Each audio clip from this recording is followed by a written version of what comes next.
Patrick, it is great to see you. You are just the man to talk to about this, Patrick. So here's what AMD CEO Lisa Su says. She says the total AI chip market is going to reach 1 trillion, that's with a T, by 2030. I guess let's start there, Patrick. How much of that market do you think AMD can really take long term, Patrick? I know AMD will lay out their bogeys, but what does the Patrick Moorhead take?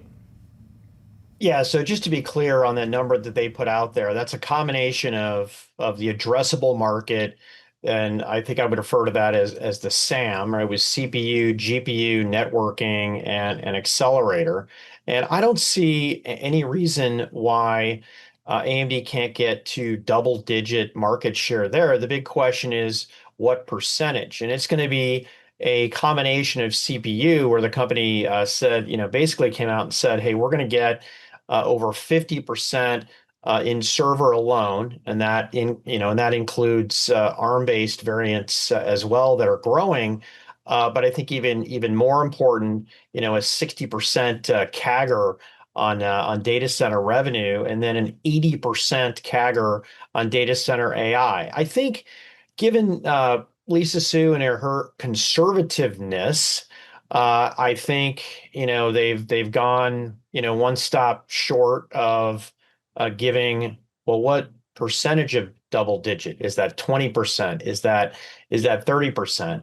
And in reality, we don't know, and AMD doesn't know, because we're talking about products that are coming out, the more competitive products versus Nvidia in the third quarter of 2026. And these numbers, this read was also a very conservative over the next 3 to 5 years. And that's a lot of time in AI time. Do we, when we're talking about those AMD sort of next gen AI chips, Patrick, do we have line of sight there? I mean, can we try and compare and contrast those AI chips with what Nvidia is offering? Yeah, so there are some architectural comparisons, and I'll try not to get too nerdy here on the show. But there's an architecture called scale up, and scale up means you can address a lot more GPUs. AMD is at 8 right now, and it's looking at scaling at 72 to 144, very similar to where NVIDIA's Blackwell is today. And that matters because it adds performance and capabilities not only on the training side but also on the inference side to have much lower cost per token.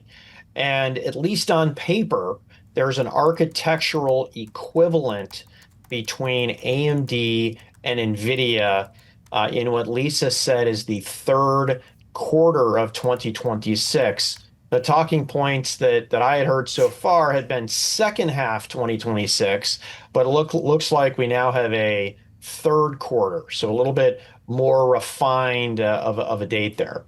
I'm curious, Patrick, you talk AI, we talk hyperscalers, we talk cloud giants, but what kind of inroads do you think AMD could make long-term in the enterprise, and what are the variables that depends on? Yeah, so this is an area where AMD is, in comparison to hyperscalers, is quite weak, right? When I parse out enterprise SaaS, when I parse out hyperscalers, this is their lowest market share. And interestingly enough, Josh, it's not about the tech, it's about the sales, and it's about the marketing. It needs more feet on the street that are calling on enterprises, and just some of the basics around content that those enterprises care about. The one piece of roadmap that I'm tracking very closely is, what is AMD's enterprise equivalent of NVIDIA's RTX, which are not water cooled, they're air cooled and can be brought into a traditional data center, and they're specifically designed for inference. I'm sure that AMD is working on that, but we do not have what I would call a definitive roadmap on that for AI. Now, on CPUs, again, it's doing it's doing quite well and needs to do some of the basics. On GPUs, in addition to the roadmap, it also needs to double down on its software. It has made some incredible gains inside of ROCm for the hyperscalers and even some of the neo clouds. It needs to take that next step to get linked in with the enterprise software vendors in a more deliberate manner. What about AMD's China AI business, Patrick? What does that look like long term? Is there a China AI business? Josh, this is really up to the administration and it's up to China authorities. Right now, if I look at data center AI, it's zero. Both AMD and NVIDIA have zeroed that out. But obviously, if we get a little bit of wiggle room there, the current answer is no for the administration. And every version of no that keeps going on, the more I think this could actually be real here, right? There will be this line. And then out of the other side of my mouth, it's okay. Trump just recently said some nice things about China, which might mean that we're on, but that would put another tens of billions of dollars annually to that $100 billion annual data center number that AMD put out there for the next 3 to 5 years. Finally, Patrick, get you out of here on this. Another big headline today. Nvidia is down today, and maybe this helps to explain why AMD is slipping here too. Patrick, get your thoughts. But yeah. This headline, SoftBank, we learn, sells its whole stake in Nvidia for nearly $6 billion. As they're looking to invest elsewhere. It's specifically Sam Altman's OpenAI. Masa-san, he takes big bets. But what do you make of this out of NVIDIA and into OpenAI, Patrick? Yeah, I researched this and talked to a few people out there in the channel, and to me, this is rotation for Masa-san to double down on his OpenAI investments with Stargate and other potential acquisitions he might want to make. Maybe an investment into a company that can be combined with ARM IP as an example. I just think this is classic rotation. He has bills to pay somewhere else.